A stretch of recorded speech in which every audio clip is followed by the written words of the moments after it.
الحمدللہ رب العالمین، الصلاة والسلام علی سید الانبیاء والمرسلین وعلی آلہ واصحابہ اجمعین، اما بعد فاعوذ باللہ من الشیطان الرجیم، بسم اللہ الرحمن الرحیم۔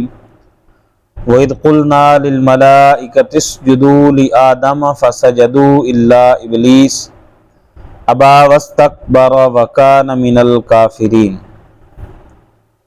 وَإِذْ قُلْنَا لِلْمَلَائِكَةِ اسْجُدُوا، اور یاد کرو جب ہم نے فرشتوں کو حکم دیا، اللہ رب العالمین فرما رہے ہیں کہ آدم علیہ السلام کو سجدہ کرو، تو ابلیس کے علاوہ سب نے سجدہ کیا۔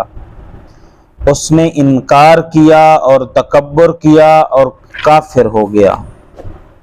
سامعین، اسجدوا لآدم، اللہ رب العالمین فرما رہے ہیں کہ آدم علیہ السلام کو سجدہ کرو، تو اللہ تعالیٰ نے حضرت آدم علیہ السلام کو تمام موجودات کا نمونہ اور عالم روحانی و جسمانی کا مجموعہ بنایا، اور فرشتوں کے لیے اصول کمالات کا وسیلہ بنایا، تو انہیں حکم دیا کہ آدم علیہ السلام کو سجدہ کریں، کیونکہ اس میں حضرت آدم علیہ السلام کی فضیلت کا اعتراف اور اپنے معقولہ اتجعل فیہا کی معذرت بھی ہے۔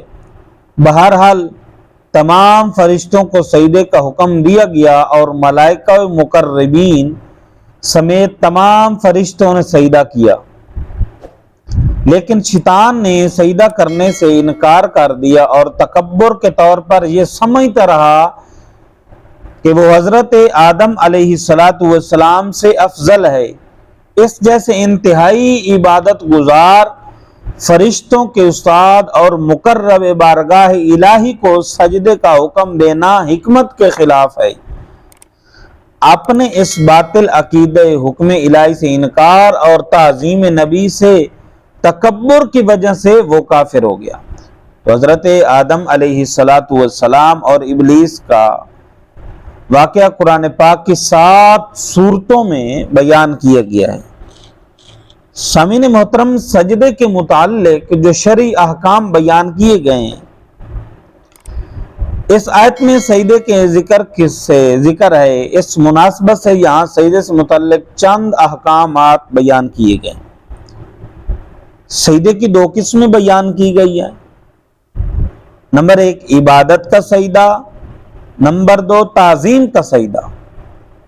عبادت کا سجدہ کسی کو معبود سمجھ کر کیا جاتا ہے، اور تعظیم کا سجدہ وہ ہوتا ہے جیسے مسجود، یعنی جسے سجدہ کیا جائے اس کی تعظیم مقصود ہوتی ہے۔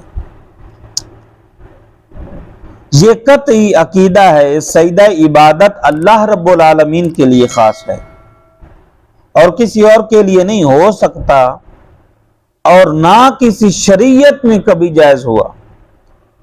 نمبر 3 فرشتوں نے حضرت آدم علیہ السلام کو تعظیمی کا سجدہ کیا تھا، لیکن شیطان نے سجدہ کرنے سے انکار کر دیا اور تکبر کے طور پر یہ سمجھتا رہا کہ وہ حضرت آدم علیہ السلام سے افضل ہے۔ اس جیسے انتہائی عبادت گزار فرشتوں کے استاد اور مقرب بارگاہ الہی کو سجدے کا حکم دینا حکمت کے خلاف ہے۔ اپنے اس باطل عقیدہ حکم الہی سے انکار اور تعظیم نبی سے تکبر کی وجہ سے وہ کافر ہو گیا۔ تو حضرت آدم علیہ السلام اور ابلیس کا واقعہ قرآن پاک کی 7 صورتوں میں بیان کیا گیا ہے۔ سامعین محترم، سجدے کے متعلق جو شرعی احکام بیان کیے گئے ہیں، اس آیت میں سجدے کے ذکر ہے، اس مناسبت سے یہاں سجدے سے متعلق چند احکامات بیان کیے گئے۔ سجدے کی 2 قسمیں بیان کی گئی ہیں۔ نمبر 1 عبادت کا سجدہ، نمبر 2 تعظیم کا سجدہ۔ عبادت کا سجدہ کسی کو معبود سمجھ کر کیا جاتا ہے، اور تعظیم کا سجدہ وہ ہوتا ہے جیسے مسجود یعنی جسے سجدہ کیا جائے اس کی تعظیم مقصود ہوتی ہے۔ یہ قطعی عقیدہ ہے سجدہ عبادت اللہ رب العالمین کے لیے خاص ہے اور کسی اور کے لیے نہیں ہو سکتا اور نہ کسی شریعت میں کبھی جائز ہوا۔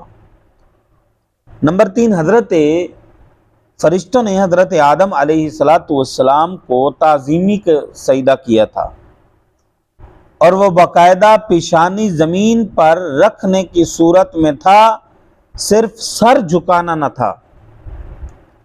نمبر 4، تعظیمی سجدہ پہلی شریعتوں میں جائز تھا، ہماری شریعت میں منسوخ یعنی ختم کر دیا گیا، اب کسی کے لیے جائز نہیں ہے، لہذا کسی پیر یا ولی یا مزار کو تعظیمی سجدہ کرنا حرام ہے۔ لیکن یہ یاد رہے کہ تعظیمی سجدہ کرنے والوں پر یہ بہتان باندھنا کہ یہ معبود سمجھ کر سجدہ کرتے ہیں، یہ اس تعظیمی سجدہ سے بڑا جرم ہے، کیونکہ یہ مسلمانوں کو مشرک و کافر کہنا ہے۔ اعلی حضرت امام احمد رضا خان فاضل بریلوی رحمۃ اللہ علیہ نے غیر اللہ کو سجدہ کرنے کے حرام ہونے پر ایک بہت بڑی کتاب لکھی ہے سامعین، اور دوسرا یہ فتاوی رضویہ کی 22 جلد میں بھی اس کی تحریر باقاعدہ طور پر موجود ہے۔ اس واقعے سے معلوم ہوا کہ تکبر ایسا خطرناک عمل ہے، یہ بعض اوقات بندے کو کفر تک پہنچا دیتا ہے، اس لیے ہر مسلمان کو چاہیے کہ وہ تکبر کرنے سے بچے۔ حضرت عبداللہ بن مسعود رضی اللہ تعالی عنہ سے روایت ہے، نبی اکرم نور مجسم صلی اللہ علیہ وآلہ وسلم نے ارشاد فرمایا کہ تکبر حق کی مخالفت کرنے اور لوگوں کو حقیر جاننے کا نام ہے۔ اور ایک اور روایت کے اندر حضرت عبداللہ بن مسعود رضی اللہ تعالی عنہ روایت کرتے ہیں، نبی اکرم نور مجسم صلی اللہ علیہ وسلم نے ارشاد فرمایا کہ تکبر سے بچتے رہو، یہ تکبر بہت بڑا گناہ ہے، تکبر سے بچتے رہو، کیونکہ اس تکبر سے شیطان کو اس بات پر ابھارا تھا کہ وہ آدم علیہ السلام کو سجدہ نہ کرے۔